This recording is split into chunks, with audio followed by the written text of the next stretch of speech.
Bismillah, Assalamualaikum warahmatullahi wabarakatuh. Alhamdulillah, wassalatu wassalamu ala rasulillah wa ala alihi wa sahbihi wa mawala.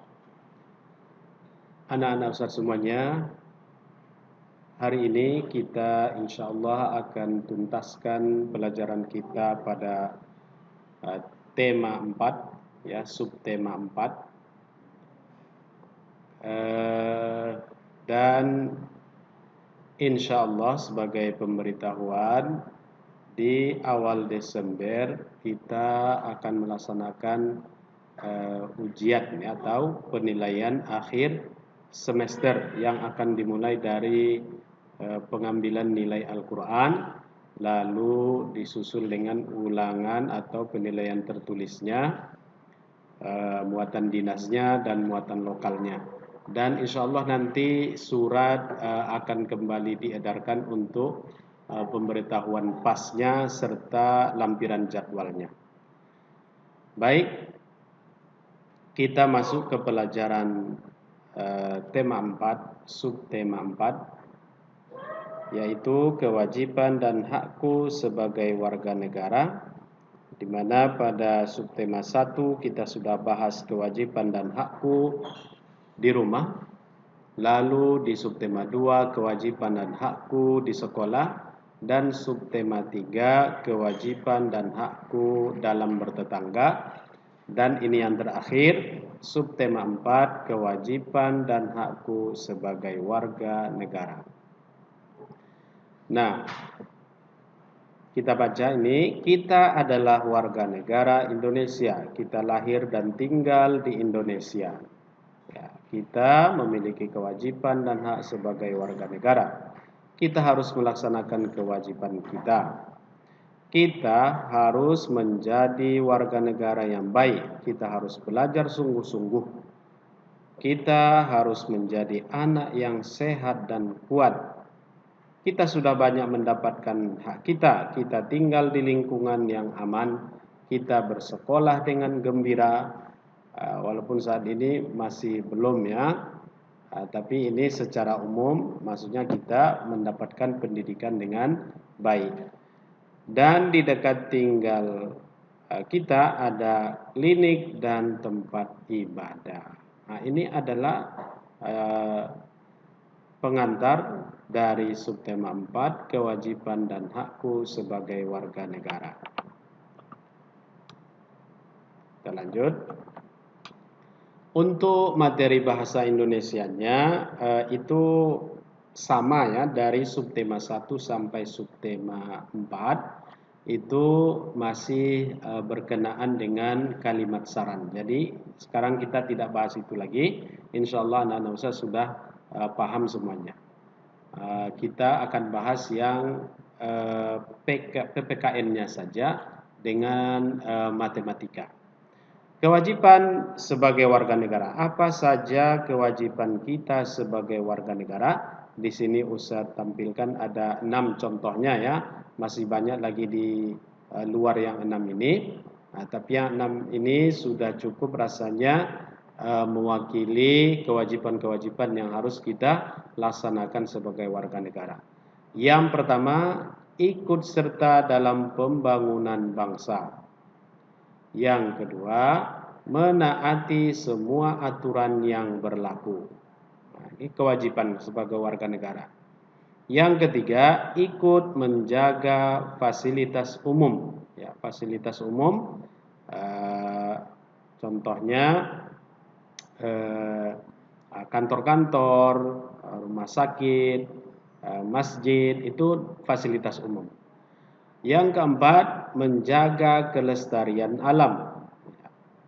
Alam yang ada di Indonesia ini wajib kita jaga. Yang kelima, tertib berlalu lintas. Nah, ini semua orang pasti pernah di jalan raya atau berkenaan dengan lalu lintas. Jadi ketika berlalu lintas kita harus tertib. Kalau lampu merah berhenti, kalau ada rambu-rambu yang lain dilarang parkir, jangan parkir di situ. Itu tertib berlalu lintas. kewajiban sebagai warga negara. Yang keenam, menaati hukum. Ya, saya salah tulisnya, hukum bukan hukum. Menaati hukum yang berlaku. Ya. Nah, itu kewajiban kita. Lalu apa hak kita sebagai warga negara? Setelah kita melaksanakan kewajiban kita, kita harusnya memperoleh atau mendapatkan hak kita.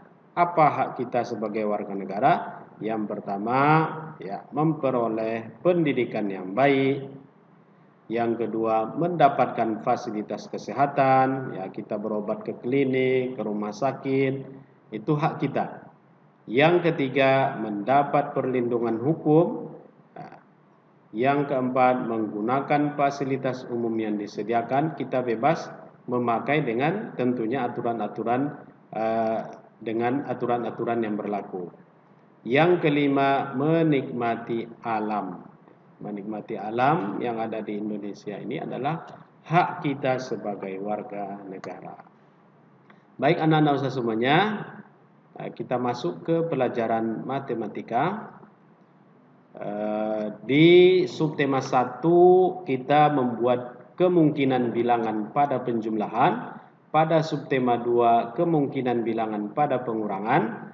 Yang di subtema 3-nya kemungkinan bilangan pada perkalian. Nah, sekarang di subtema 4 membuat kemungkinan bilangan pada pembagian. Ya. Kita baca dulu sedikit pengantarnya. Setiap orang wajib menjaga lingkungannya agar nyaman. Nah, ini kewajiban sebagai warga negara tadi ya. Salah satu cara agar lingkungan nyaman adalah dengan menanam pohon. Lingkungan di tempat tinggal Dayu akan ditanami pohon. Pohon yang akan ditanam adalah pohon angsana. Hari ini kecamatan akan membagikan bibit pohon angsana. Kecamatan akan membagikannya ke seluruh kelurahan. Di kecamatan tempat tinggal Dayu ada 10 kelurahan. Ini di kecamatan tempat tinggal Dayu ada 10 kelurahan. Kita lanjut. Cobalah hitung berapa banyak bibit pohon angsana yang ada di kecamatan. Hitung juga berapa banyak bibit pohon angsana yang diterima oleh satu kelurahan. Jadi tadi jumlah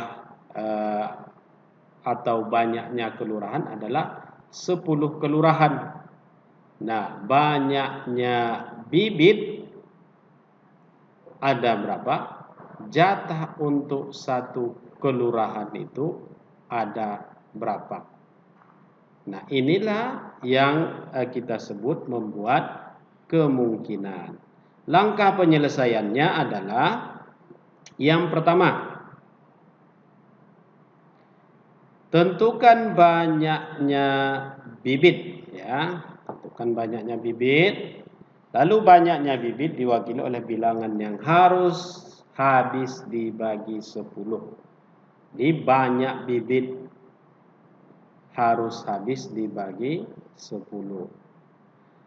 Lalu setelah itu yang kedua, ini yang kedua ya, salah buat usaha yang nomornya. Tentukan jatah pohon setiap kelurahan. Banyaknya bibit dibagi dengan banyaknya kelurahan. Setelah kita tentukan ini banyak bibit, lalu barulah kita bisa menentukan jatah pohon yang dibagi oleh kecamatan setiap kelurahan, yaitu banyak bibit yang dibagi dengan banyaknya kelurahan. Ya, banyak bibit dibagi banyak kelurahan. Ini sama ya, kayak kemarin. Kalau kemarin yang terakhir adalah perkalian, sekarang pembagian. Nah, kalau kita buat di sini, ini sudah kita ketahui banyak kelurahannya 10. Kira-kira berapakah yang bisa kita isi pada banyak bibit atau jatah pohon pada setiap kelurahan? Nah, tadi sudah disebutkannya banyak bibit diwakili oleh bilangan yang harus habis dibagi 10. Kalau Ananda semuanya sudah ini mahir perkaliannya, ini sebenarnya mudah.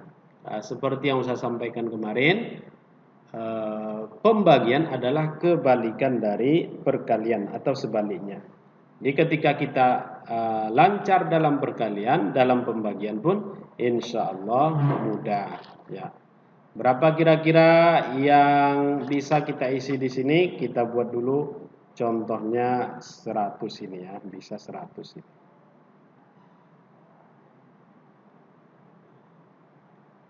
Nah, 100 dibagi 100 dibagi berapa hasilnya? 10. Nah, atau ya bisa juga 10 ini dikalikan berapa hasilnya 100 sama. Nah, seperti yang saya sampaikan tadi, pembagian adalah kebalikan perkalian. Jadi di sini 100, di sini dapatlah dia ya bilangannya yang habis dibagi, yang hasilnya 10 adalah ini 10. Ya, 100 dibagi 10 hasilnya 10. Jadi jatah pohon setiap kelurahan itu ada 10. Bisa. Atau kita buat contoh yang lainnya.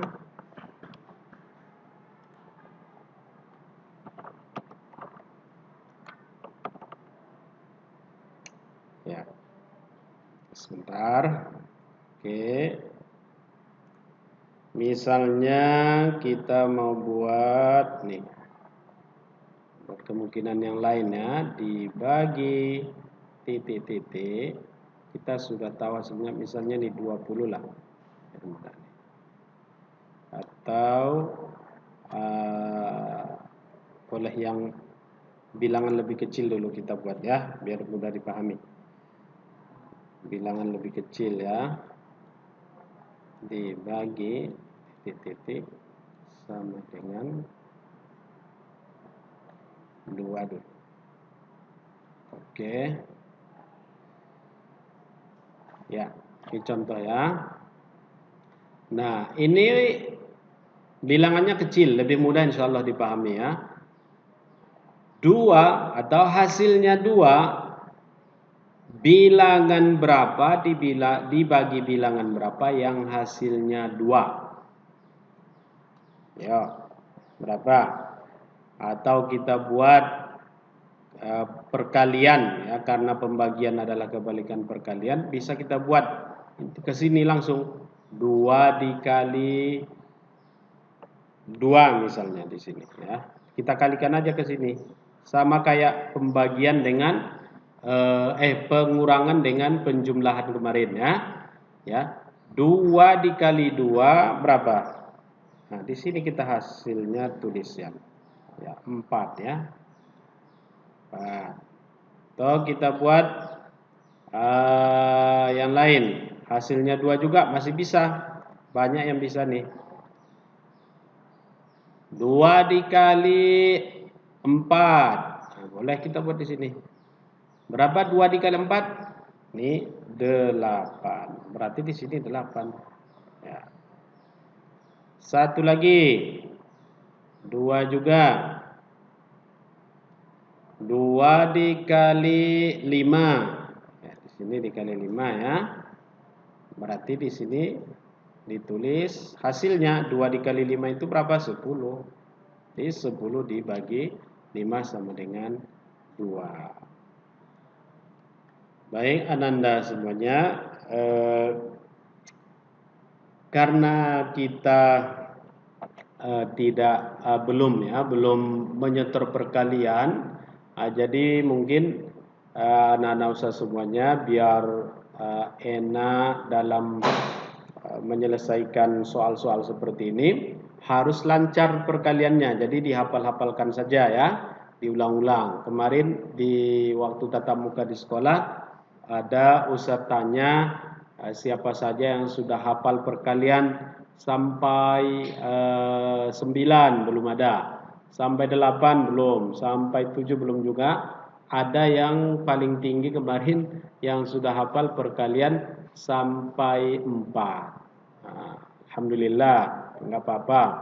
Nanti perkalian 5, 6, 7, 8, 9-nya dihafalkannya. Baik Ananda semuanya, mungkin ini saja yang bisa kita bahas hari ini. Usah ingatkan, kita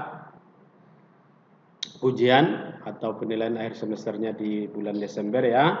Jadi persiapkan diri Ananda agar nanti menghadapi pasnya bisa sempurna. Dan kemarin udah saya sampaikan karena pertemuan tatap mukanya di sekolah ditiadakan kembali karena beberapa pertimbangan ya. Jadi Anda semuanya Ustaz harap bersabar. Insya Allah di semester 2 akan diadakan mungkin pertemuan tatap muka lagi. Karena dari kementerian sendiri sudah memberikan wewenang kepada pemerintah setempat, ya kepada wali kota, kepada gubernur. Kalau selama ini bergantung kepada pusat, sekarang atau di semester 2 nanti sudah diberikan wewenangnya untuk membuka sekolah kepada pemerintah daerah atau Pemkonya setempat. Jadi Ananda semuanya mohon bersabar. Ini saja yang bisa saya sampaikan. Untuk latihan kita tidak ada, cukup Ananda laporkan kalau Ananda sudah menyaksikan video pembelajaran subtema 4 ini. Subhanakallahumma bihamdik asyhadu an la ilaha illa anta astaghfiruka wa atubu ilaik. Assalamualaikum warahmatullahi wabarakatuh.